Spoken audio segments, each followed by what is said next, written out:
интернет был создан более миллионов лет назад, но не в той сфере, не в той форме, как мы его видим сейчас. Также хотелось бы сказать, что интернет стал сейчас более таким нейтральным. То есть люди могут извлекать из него полезную информацию, да, зарабатывать им. Некоторые делают на этом вовсе даже бизнес. А некоторые используют его неправильно, то есть погрузились в этот мир и не могут из него выйти.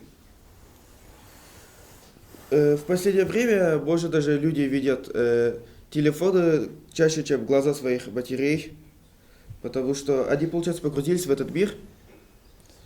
Ну и бывают те же люди, которые зависимы от этого, да. Ну, допустим, если они продвигают свой бизнес и так далее, да, и какой-нибудь, допустим, хакер взломал его аккаунт, да, то они начинают расстраиваться, у них уже все идет не по плану, да, и получается, что они все же, хоть и устраивают бизнес, но они зависимы от социальных сетей, допустим.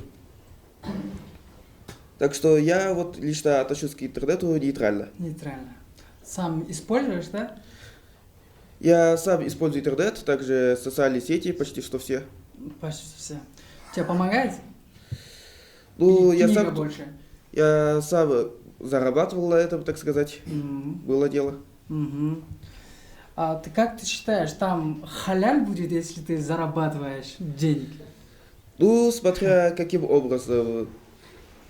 Некоторые, допустим, занимаются взломами аккаунтов, DDoS-атаки, фишинги, да, и тому подобное. Конечно же, это неправильно, так как, получается, человек сливает чужую информацию, так сказать. И, конечно же, это нехорошо, допустим, если ты прочитаешь чужую информацию и тому подобное. Спасибо тебе большое.